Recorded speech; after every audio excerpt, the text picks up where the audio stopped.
Okay, good afternoon, Virtual Village Hall. So I'm assuming not everyone's going to be tuned in just yet, so I will give it a little bit of time just to let Facebook catch up and make sure everyone that's tuning in live has joined in. So I'm just getting you off my other screen so I can actually see that everything's working smoothly and that we are live. Okay.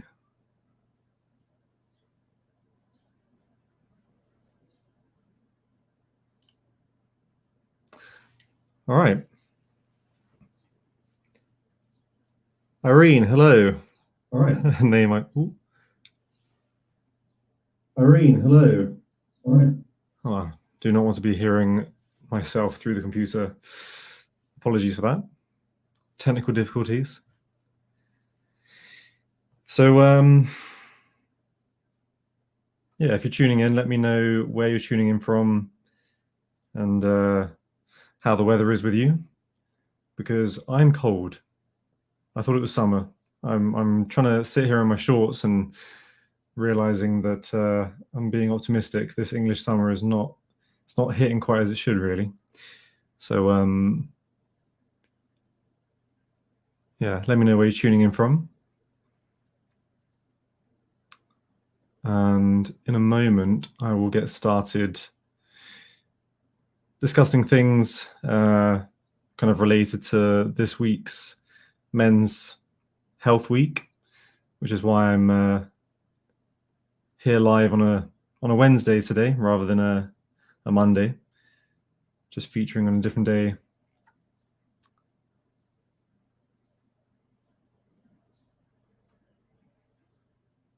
Oh, so Irene, you're from Scotland. Nice and dry and bright. Oh, wow.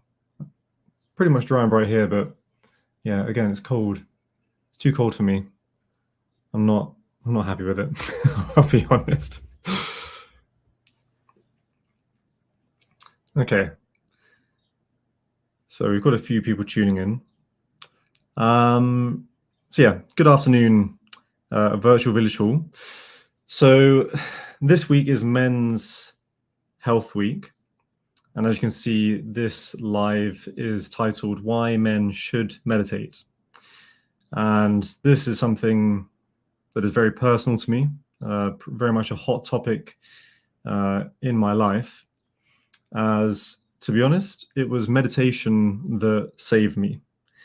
So when I was younger, I developed severe mental health problems, depression, anxiety, and you can possibly attribute every condition to some stage in my teenage years. And this led to me being homeless. I ended up living in my car, and I was in a very bad way. I developed quite a unknown mental health problem known as Cotards Delusion. And there's a few different forms of Cotards Delusion, but the form that I had is essentially that I believed that I was already dead. So this reality, this experience that I'm in, I believed it was all a dream. And I genuinely believed every single day that my real body was actually dying in a car crash, and this experience was a dream, was sort of a conjuring of my last few minutes of brain activity. And much like how time is different in a dream, I believed I was living out the rest of my life in a dream, in my dying body, essentially. And this plagued me for quite a few years. It was very debilitating. I would say that I feel that I probably lost a good 5 years of my life to mental health.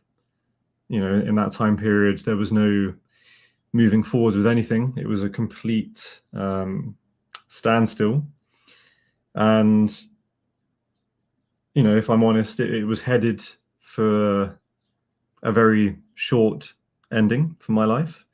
It wouldn't have been a happy ending by any means. But fortunately, with good fortune, more than anything, good fortune and luck, I stumbled across meditation and just gave it a chance. It was one of those things I just thought, well, I'm not doing myself any harm. I need to be at least finding some way out of this prison, this trap that my mental health was.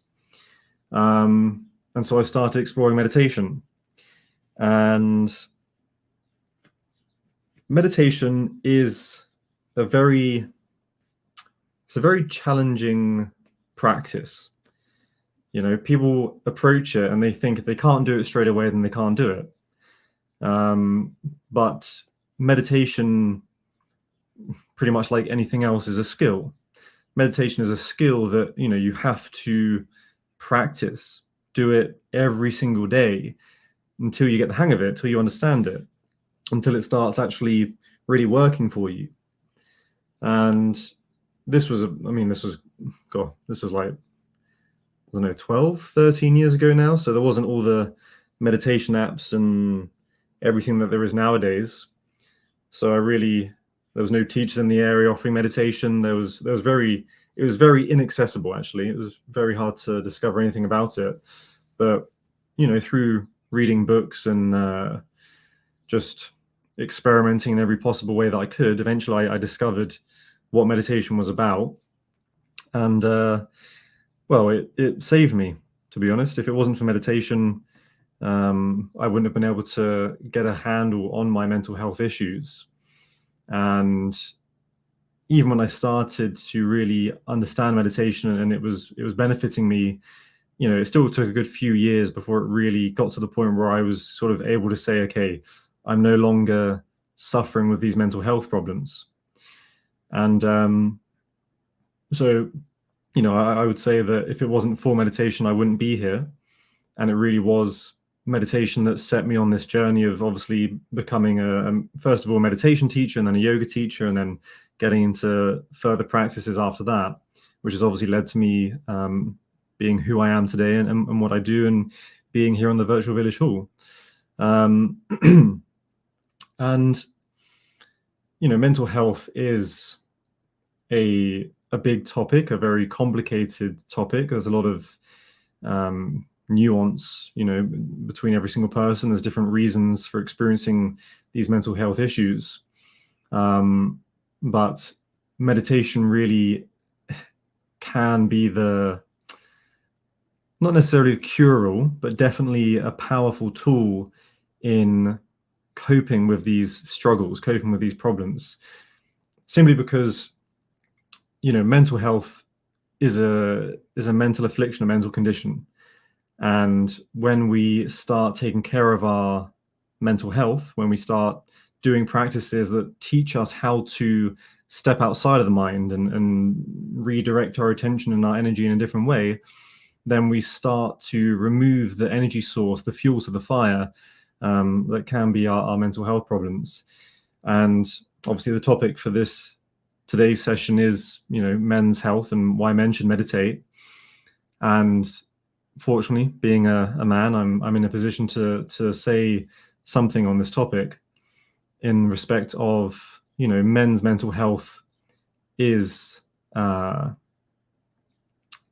quite prolific, quite a serious thing. It's when you look at the statistics and everything, men's mental health is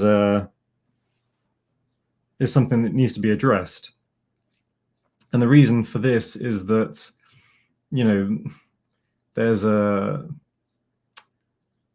there's a impression that men should be strong, that they should be, these tough male figures. And for some reason, that means that there's no room to show emotion, no room to be sad or upset, no room to cry, which, for some reason has sort of been given the characteristic of weakness. And so you have all these men unable to be sad, unable to express their sorrows. and this develops into a frustration and an anger. And again, this is speaking from experience. That anger becomes a burning coal deep inside of us that just starts burning us from the inside. And sometimes we'll go through life with this burning coal inside of us, and we'll experience something that throws petrol onto that burning coal, and it erupts into flames, and it's a very damaging experience, and we make a lot of mistakes and commit a lot of errors.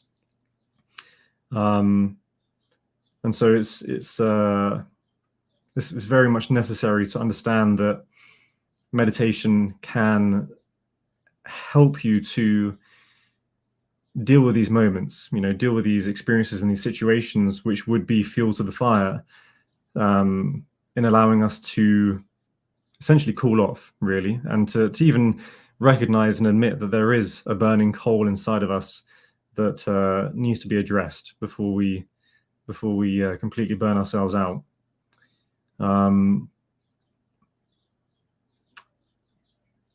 Yes, so I think that is all I've really got to share on that for the moment, simply because obviously, I need to be aware of the time, and I have a little presentation to work through here today.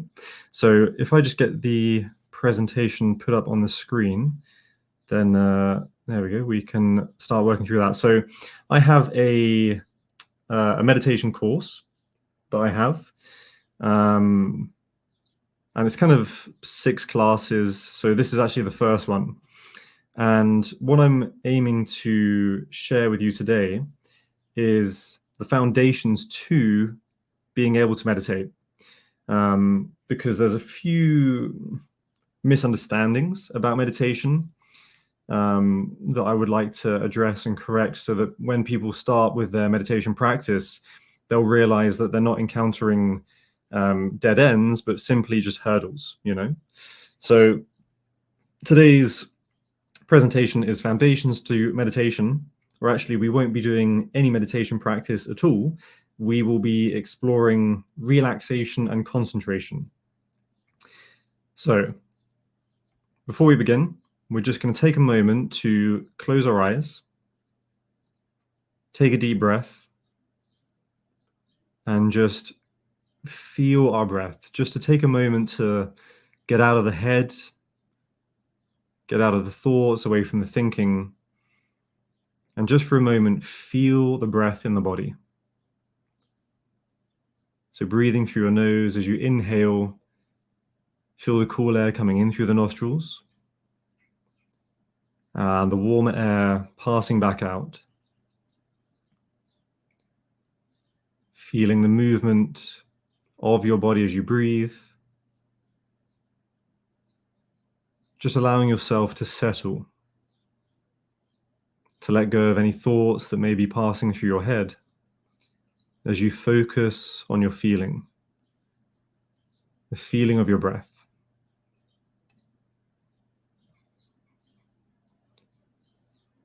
No thoughts need thinking about, and there is nowhere else to be. Okay, opening the eyes.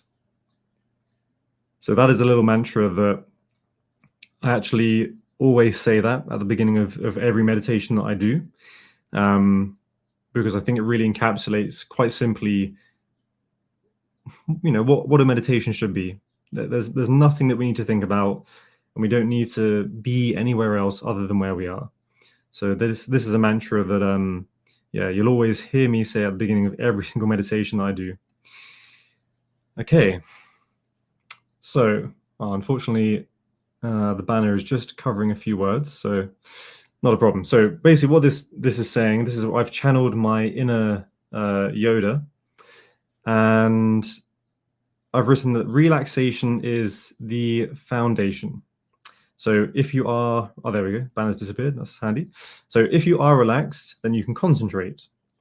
If you can concentrate, then you can focus.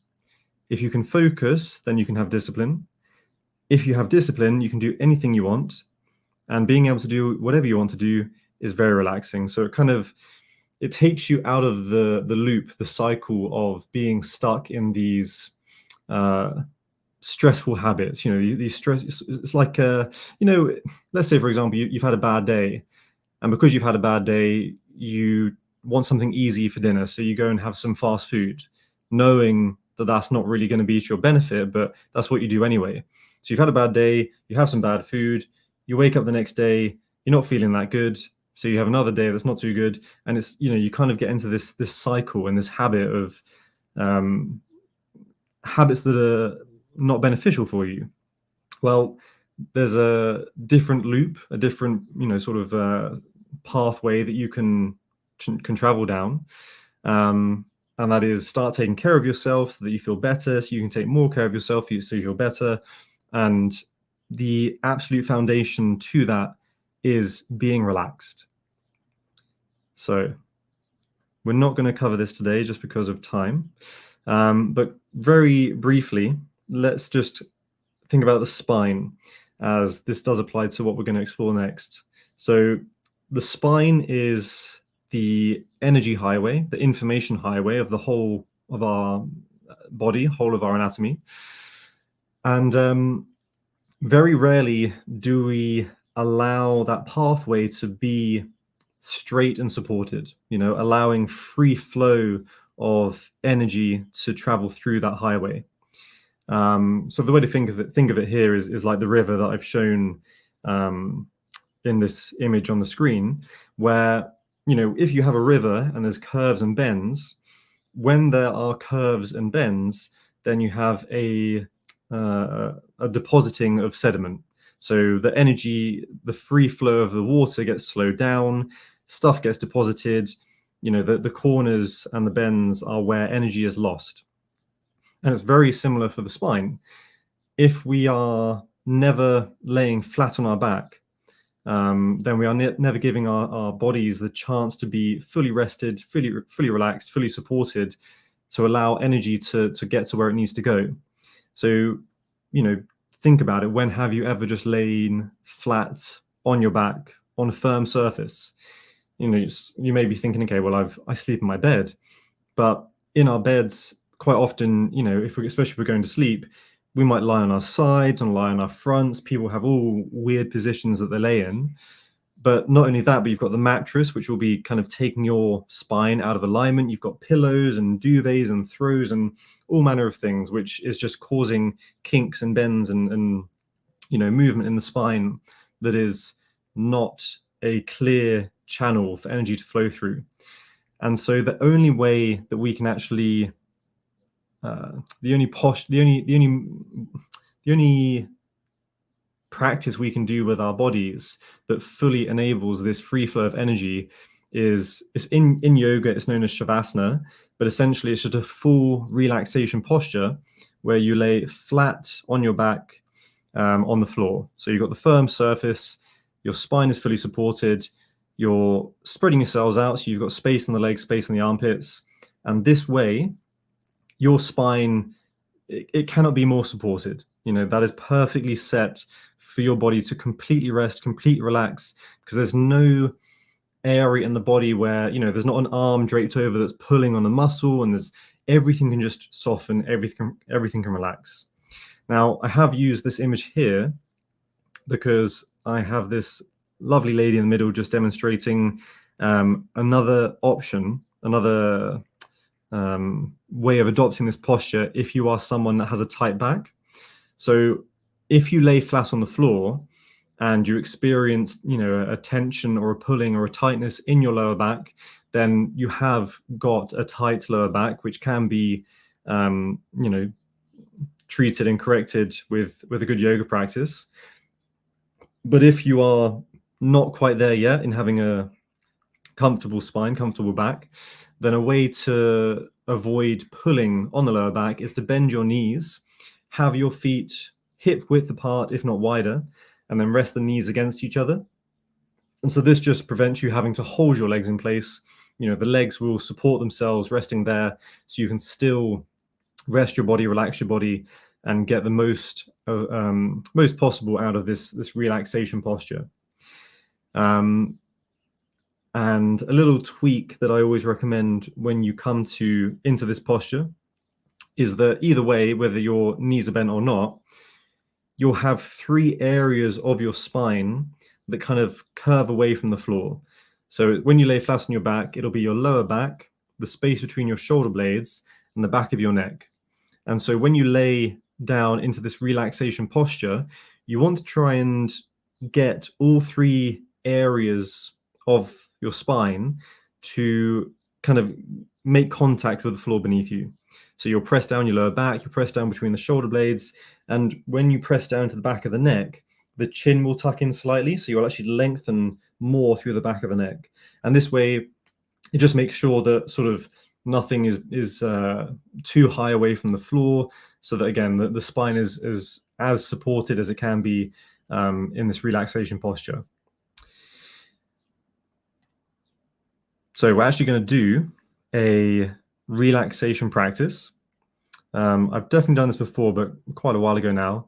And this is a practice that you can do as a relaxation or as a meditation. The difference being, a meditation you'll be sat up, whereas a relaxation you are in the relaxation posture, again, as demonstrated in the photo here. You have to be flat on your back. Again, try and get your spine as fully supported by the floor as possible. So before we crack on with the practice, I'll just give a quick moment for anybody, if there's any questions from the chat, if anybody wants to just drop a comment, if there's anything that needs clarifying or that I can explain better, then please let me know. I am sort of steaming through this again just because I always overrun. Basically, I always try and do these classes in an hour, and they have gone on to 90 minutes, if not longer, before. So I'm doing my best to try and keep this short and sweet. But again, if there's any questions, please drop them in the chat now. Otherwise, we will be getting on with the practice. So I'm not seeing any comments coming through. So if you're happy to crack on with the practice, then all you need to do is adopt that relaxation posture that I've shown in the previous slide. So again, flat on your back, on the floor. If there's problems in the lower back, obviously bending your knees, feet on the floor with the knees resting against each other. And so when you're laying flat on your back, spreading yourselves out, getting comfortable, and then just closing your eyes. So the way that we do this practice is I'm going to bring your awareness, your attention, your focus to a single area of your body. So like a foot or the lower leg or the thigh. With your focus and your attention here in that part of your body, as you inhale, as you breathe in, you will tense and tighten and squeeze those muscles, contracting those muscles in that area of your body. And then when you exhale, you soften, you relax, you release those muscles, and they can let go. So if I was to do my hand, for example, so I say, take your focus, take your attention to your right hand.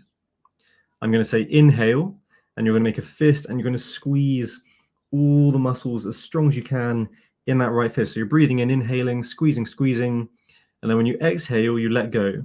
So that doesn't mean, obviously, to sort of just make sure that nobody does this. When I say let go, that doesn't mean open your hand back up, because that requires that you're using the muscles to open the hand. So it's going to be inhaling, squeezing, and then when exhale, releasing, you just let go. So you can see here, my hand, that is the natural position that it's just fallen into by me releasing those muscles. So I'm not opening my hand, I've just let go, and that is how my hand is going to stay, and that's the job done, okay? So we're going to move around every area, every part of the body, tensing, relaxing, using the breath. And so then once we've gone through the whole body, then every part of our body will have been consciously tensed and then released. So then every muscle in the body should be as relaxed as it can be, which then will allow us to get into a deep relaxation practice, okay? So it's only going to be, again, with these relaxation practices, I try to sort of give 45 minutes to an hour with this practice, because that's when the magic really happens. That's when you get into a real deep level of relaxation. But today we've only got a short amount of time, so I will sort of steam through this just so you've got a really good idea of how the practice is done. And then you will find definitely on the Virtual Village Hall's YouTube, on my YouTube, there's different length relaxations for you to work with, or obviously you can do it in your own time. It's pretty simple. Okay, so laying flat on the floor, flat on your backs, with your eyes closed, and just using your breath, breathing normally, breathing naturally, but focusing on the sensation of your breathing. Feeling your breath, feeling your body.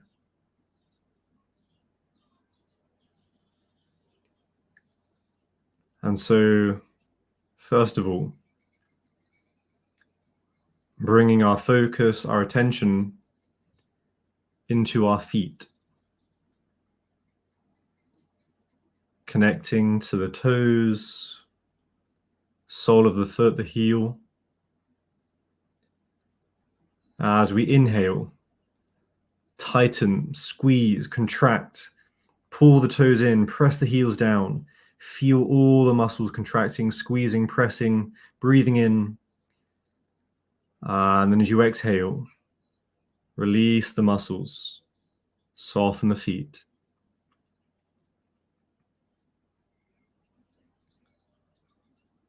And awareness, attention rising up into the lower legs, connecting to your shins, your calf muscles.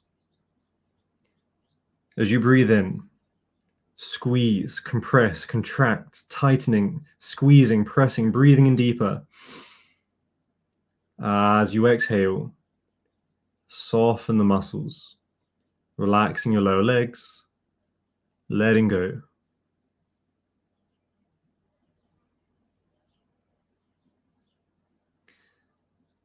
Awareness rising up into the thighs, all the muscles, the quads, the hamstrings. Breathing in, squeezing, contracting, compressing, pulling all the muscles into the bone, breathing in as deep as you can, squeezing tighter, pressing harder. And as you exhale, releasing, soften the muscles, relax.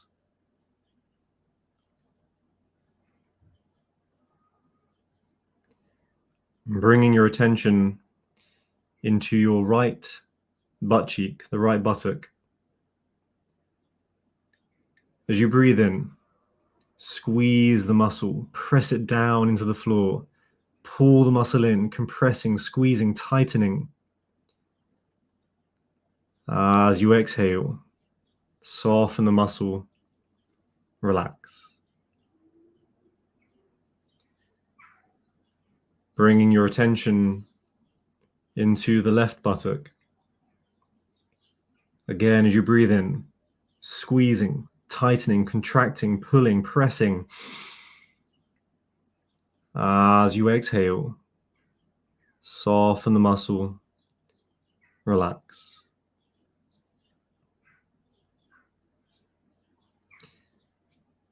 Bringing our focus, our attention into the pelvic floor muscles. As you inhale, pull, squeeze in, pull up, contract the muscles, breathing in deeper, squeezing harder. And as you exhale, soften the muscles, let them relax.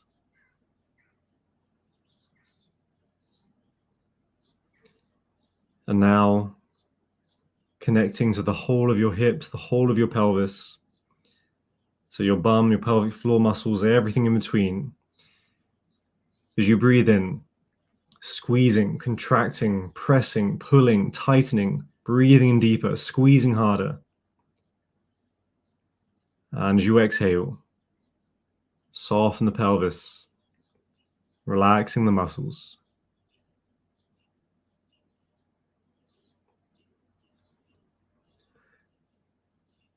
Bringing our attention up into the lower back. All the muscles in the lower back, either side of your spine. As you breathe in, squeeze the muscles, pull them into the spine, press them down to the floor, breathing in tighter, squeezing in harder. And as you exhale, soften the muscles, let them release.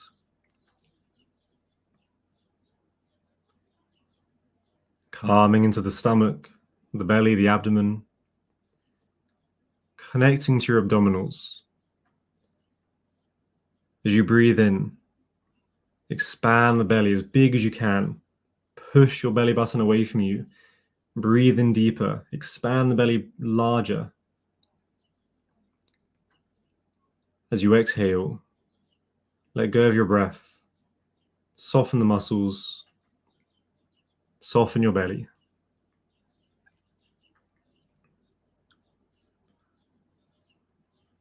Bringing our focus up into the chest.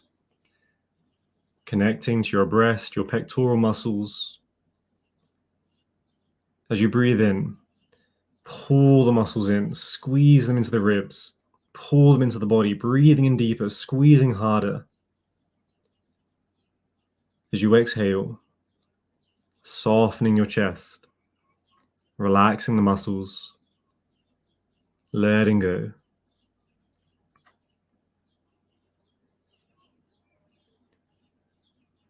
Bringing our attention into the upper back, shoulder blades. With your next breath in, squeezing the shoulder blades, pulling them in together, pressing them down into the floor, breathing in deeper, squeezing harder. And as you exhale, softening the upper back, releasing the muscles, relax.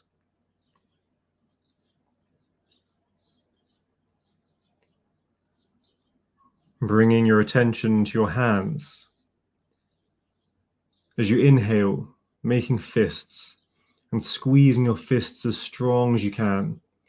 Squeezing the fingers, squeezing the thumbs, pressing the fists down into the ground. As you exhale, letting go, soften the muscles, soften the hands.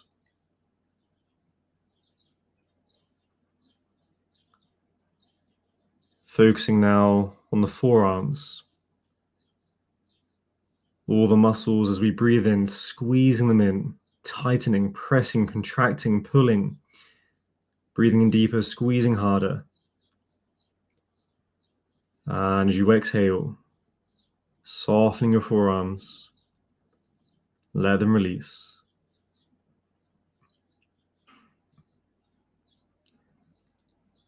Calming into the upper arms, bicep and the tricep. As you breathe in, squeeze the muscles, tighten the arms, squeezing the bicep, squeezing the tricep, breathing in deeper, squeezing harder.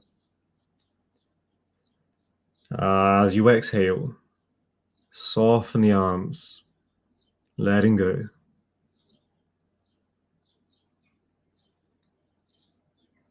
Calming into the shoulders. As you breathe in, pull the shoulders up into the ears, pull them into the neck, squeeze all the muscles, breathing in deeper, squeezing harder. As you exhale, soften the shoulders, allow them to fall where they may. As we focus on our neck, as we breathe in, lift your head high off the floor, stretching the neck, lifting the head high. As you exhale, gently placing your head back down on the floor. Staying with the neck as you breathe in, press your head down to the floor as strong as you can. Feel all the muscles working, pressing the head down. And then as you exhale, letting go. Soften the muscles, releasing the neck.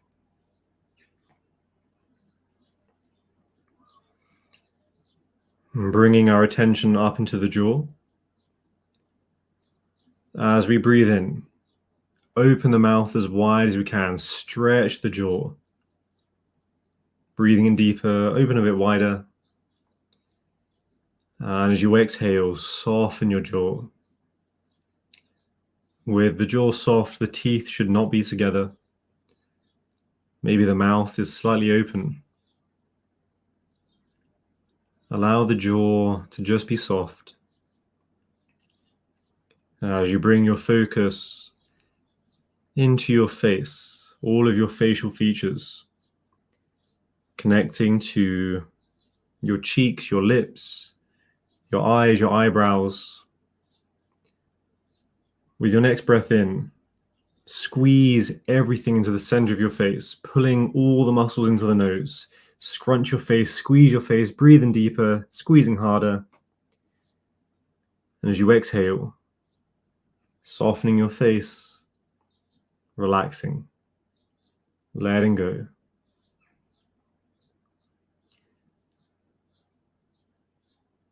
And finally, bringing your attention to the crown of your head. Just being aware that this part of you exists. Nothing to do here other than be aware, to feel, to connect.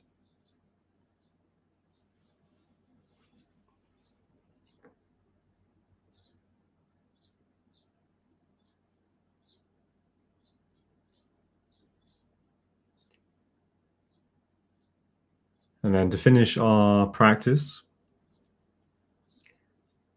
with your next breath in, every muscle in your body. As you breathe in, squeeze, contract, compress, hands, feet, feel the thighs, feel the legs, feel the arms, feel the body, everything squeezing, breathing in deeper, everything squeezing harder, tightening, squeezing, compressing, pulling. And then as you exhale, soften everything. Let it relax. Let it release.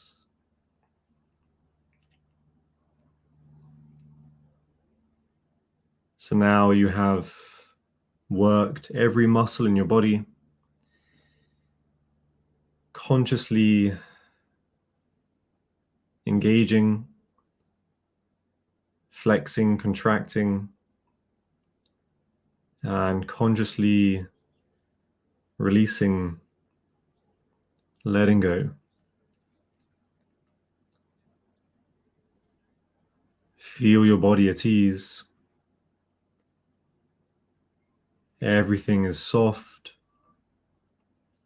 Everything can rest. So now you can relax.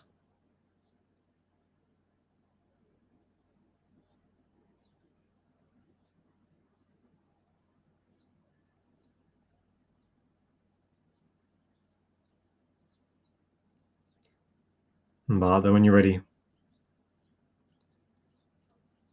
getting ready to come up, to sit up by just rolling onto your side and gently pushing yourself back up to sitting in the way that's comfortable for you.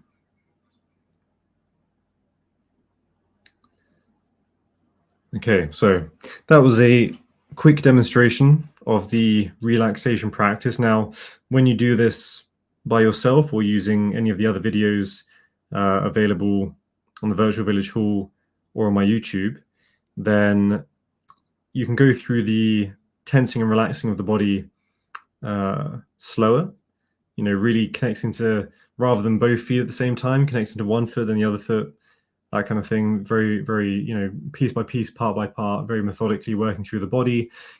And the idea is that once you have gone through the practice, then you just lay there for as long as you need, as long as you can. And it is a practice that, say, for example, you spend, 30, 45 minutes laying on your back. When you come out of it, you will feel more rested than if you had slept for maybe 7 to 8 hours. It's a very, very restorative, very resting practice for the body. And it's one of those things that, the more time you can give to it, the more it benefits your body. It really calms the central nervous system, gives it a good rest, good reset. And now when you're fully relaxed, when your body is rested and relaxed, then you have the ability to start working on your concentration. So we're going to quickly cover how to sit properly, as again, this is another hurdle that people experience when it comes to trying to meditate. And unfortunately, I probably should have taken a photo of myself, really, because, or maybe I've used these photos for the demonstration purposes. The two people in these photos, they're not sitting properly. This is not a healthy way to sit to support you in sitting for a long period of time when it comes to meditation. Because what's happening here, when the knees are higher than the hips, you're having to use the insides of your thighs, your abdominals, you're having to use all these muscles to pull your pelvis forward so you can sit up straight. And that's going to use up a lot of energy. And for the longer you sit, the more you're going to wear those muscles out. It's going to be tiring. It is not a resting, relaxing meditation practice. So when it comes to sitting, your knees must be lower than your hips. And so if that means that you can't sit on the floor, sit on a chair. It's not a problem. You can sit any way you like. There are no rules to sitting other than the one rule that your knees must be lower than your hips, simply because if your knees are lower than your hips, you can tilt the pelvis forwards, then the base of your spine is perfectly set, and the rest of the spine should really just kind of fall into place. You want to sort of, open the chest, roll the shoulder blades backwards. That just adds to the proper sitting, the comfortable sitting. So when it comes to sitting, it is only the spine that matters.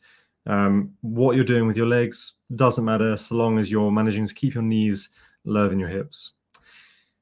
And as you can see here in the diagram, you can sort of see the difference between, the knees are not shown as being higher than the hips, but essentially these knees as being higher than the hips, and you can see that the spine is not perfectly set from the base to support the spine. Anyway, again, just crash course. So the most powerful concentration practice that you can do is called Anapana, and it literally is an observation of your natural breath. So, you come to sitting in a healthy sitting posture, whatever works for you. And then all you're doing is containing your focus, your attention in this area of your face. So the nose, this triangular area here, from the bridge of your nose to the edges of your nostrils to the middle of your nose. You're trying to bring all of your focus, all of your attention to stay in that space. So as you breathe through your nose, you just notice where you feel the breath the strongest. Maybe in the bridge, maybe in the nostrils, wherever you feel it the strongest, keep your focus, keep your attention there. And then that is the practice. As you do this practice, your mind will wander, especially if you're new to this. If you've never practiced it before, it's a skill. It takes time. It takes regular practice, regular commitment to get better. And so as you're doing this practice, your attention wanders. You start thinking about something else. You start listening to a different sound. There's something in your environment or whatever. Your attention goes to that. Perfect. Fine. That is not a problem. All you need to do, the point of the practice, is to recognize when that has happened. So you recognize, I'm no longer focusing on my breathing. I'm going to bring my attention back to my breath. And that's the practice. So every time your attention, your energy, your focus goes somewhere else, you just bring it back to focusing on your breathing, and that's it. And every time you catch yourself, you catch your attention wandering off, see that as like a bicep curl in the gym, so you're working your bicep, you've got a heavy weight. Every time you lift that weight, you're making that muscle stronger. Every time you bring your attention back, you're making your focus, your concentration stronger. Okay. So that is the simplest practice I know, and one of the most powerful and really, really beneficial, very crucial to harnessing your ability to focus and concentrate. And then after that, another practice that can be done is, it's known as Tratak meditation. I think I've done this on Virtual Village Hall, and I definitely have it on my YouTube, where I go further into this. But essentially, there's two ways of doing this, but the way to begin with is to, this can actually be done, this practice can be done with any object that is natural and beautiful, so a flower or whatever you want to use. But the best thing is the flame of a candle, because what you're going to do is stare at the flame of a candle for as long as you need until that image is kind of like burnt into your retina. Once it's kind of really, when you close your eyes and you can still see the flame, then you close your eyes and you focus on seeing that flame in your closed vision. So with your eyes closed, you see the flame, and it can appear in many different ways. It can appear as a negative. You might see the candle itself. You might see what's behind the candle flame. It doesn't matter what you see. Whatever image is there when you close your eyes, you're just going to focus on that for as long as you can. Keep your attention on that. And when it starts to fade away and you can no longer see it, you open your eyes and you do the practice again. Again, you look at the flame, you look long enough until the image is there again, you close your eyes, and you just hold that image in your mind's eye, in your closed eye vision, for as long as you can, and you do it again and again and again. So this is really good for sort of understanding, bringing our focus and our attention from outside of ourselves to the inside of ourselves. There's a second method to that practice, but we don't need to go through that today. So these are the foundations to meditation. So if you are someone that is new to meditation, maybe you're trying to run before you can walk. Maybe you're struggling with meditation because you don't have the building blocks to support you in a strong meditation practice. So the things that I've covered here today, relaxation and concentration, they are the cornerstones of the pyramid that has meditation at the top. So these must be thoroughly utilized to really get a good grip of what meditation can be. And so I will leave you with this thought, that concentration is not a constant. So again, having spoken about concentration, it's something that we all have. We all have the ability to concentrate, the ability to focus, but we don't know what it is. And the way that we think about it tends to be kind of missing the mark a little bit, in terms of we feel that concentration should be a constant thing. It's like if you're paying attention to something, your focus should be 100% on that and nothing else. And as soon as your attention, your concentration goes somewhere else, well, you've lost it, and then you've got bad focus, bad concentration. And that's entirely not the point, but not the truth. Because if that is what our concentration was, then we would never get past the first note of music. Someone would play the first note and they would just hold that note for the whole song. Or like if they go to read a page in a book, they would never get past the first letter, because it's not 100% locked in attention.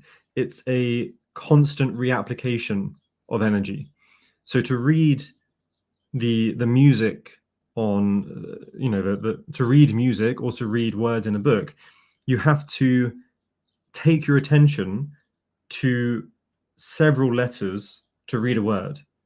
And then you have to read several words to read a sentence, and several sentences to read a book. And so you're constantly reapplying your focus, your energy, your concentration to, what it is that you're paying attention to. And so, we don't need to worry that if we're practicing our concentration or practicing our meditation and we lose the focus for a moment. If that happens, all we need to do is reapply. Constant reapplication is how we harness our focus and our ability to concentrate, so that whatever we're trying to do, hoping to do, aiming to do, then we can achieve it, And okay, your attention wanders. that's fine. Notice it, come back, keep reapplying yourself to whatever the task is, and that is how you get through it. Okay, so that is all I have time for today. So I think I do get notified if comments are left on this video. You know, it'll sort of ping up on my page, and I can come back and always answer them. So if anybody's watching this at a later point, feel free to drop a comment or even drop me a message. My inbox on all my social medias, all my email inbox is always open. I'm more than happy to discuss any of these subjects. So yeah, let me know if you've learned anything today, how you got on, how you did. But thank you all very much for tuning in, and yeah, have a wonderful day.